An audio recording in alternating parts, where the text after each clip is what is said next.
Welcome to the Fearful Fright series, where we will be reading with our favorite green ghoul, Grimmer. Now sit back and enjoy this twisted tale.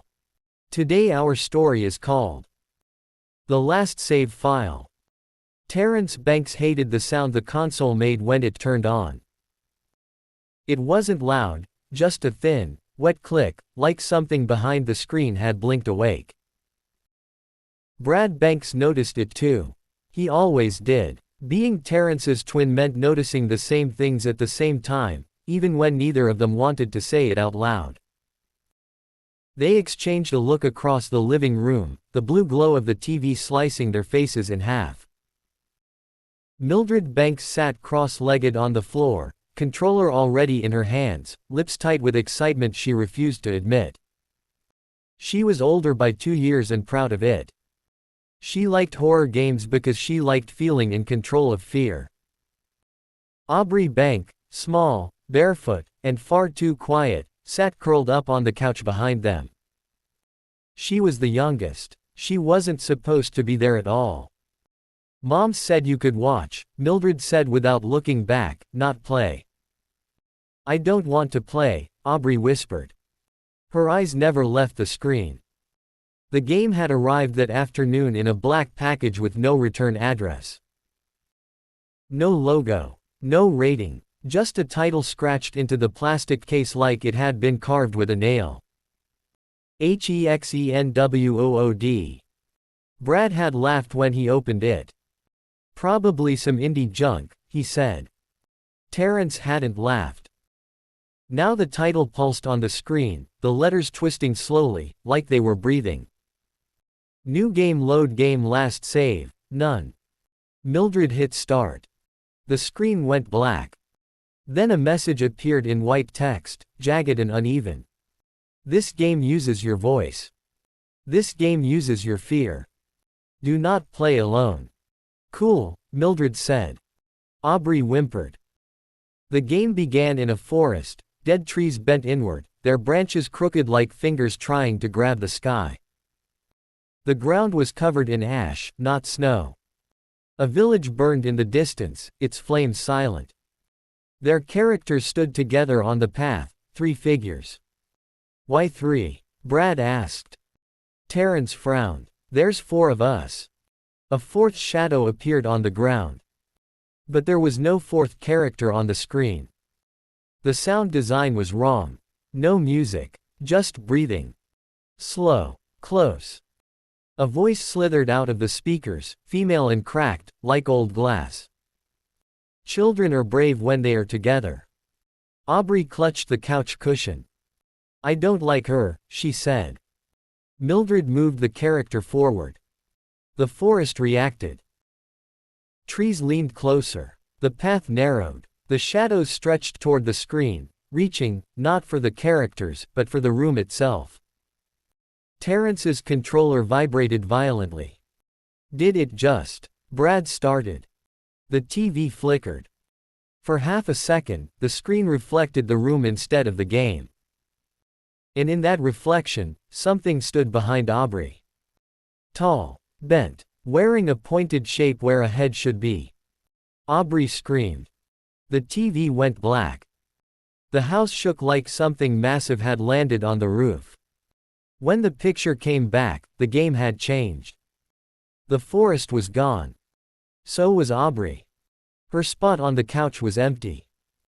The cushion slowly rose back into shape, like something heavy had just stood up from it. Terrence spun around. Aubrey. No answer. Brad ran to the hallway. Her shoes were still by the door. Her bedroom light was on. But her bed was empty. On the TV, a new character stood beside the others. Small. Hooded. A name floated above it in red letters. Aubrey. Mildred dropped the controller. No, no, no, no. The witch's voice returned, closer now. She plays so well. The console wouldn't turn off. The power cord wouldn't come out of the wall. Terrence grabbed the controller with shaking hands. What do we do? A message burned onto the screen. Save the child. Beat the game. They had no choice. The first levels were designed to break them. The village screamed when they walked through it, actual screaming, layered and distorted, coming from every direction. Houses bled when touched. NPCs begged for help and then accused them of being too late. Aubrey's character followed them silently. Sometimes she lagged behind.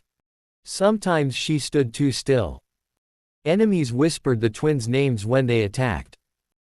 Mildred solved puzzles with hands slick from sweat, while Brad fought creatures made of stitched shadows and teeth.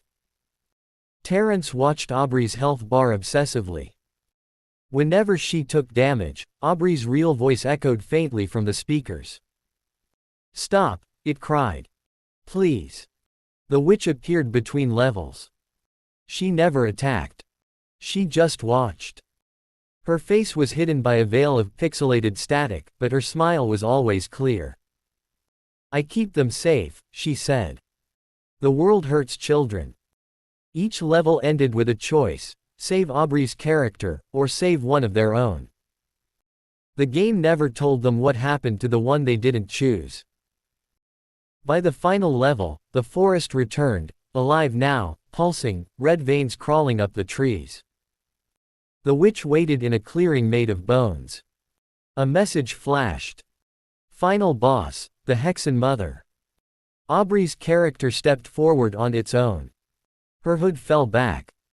It was her face, perfectly rendered, eyes hollow and glowing faintly blue. "I'm tired," she said, in Aubrey's real voice. Mildred sobbed. "We can pull her out. We beat her. We win."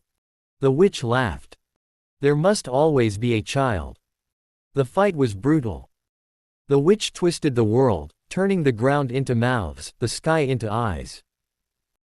She attacked with memories, voices of their parents arguing, moments they'd failed each other, every fear they'd buried. Terrence realized the truth too late. "This game doesn't trap kids," he said. "It trades them." The witch's health dropped to 0. She screamed, not in pain, but in rage. "WHO will stay." A final prompt appeared. "Choose a player." The controllers locked. The screen zoomed in on Aubrey's face. Then Terrence's.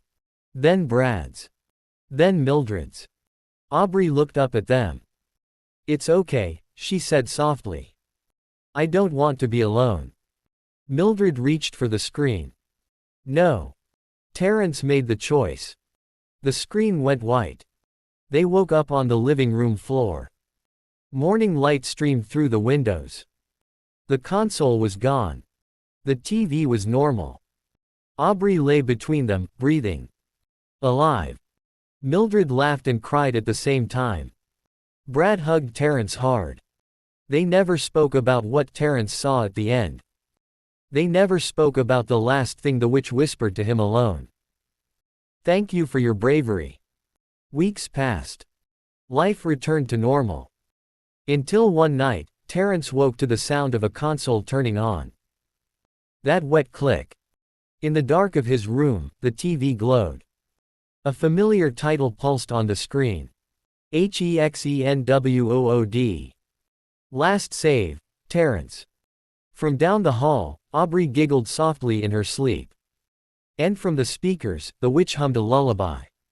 Because everyone got out. But the game was never finished. And it had learned how to play alone.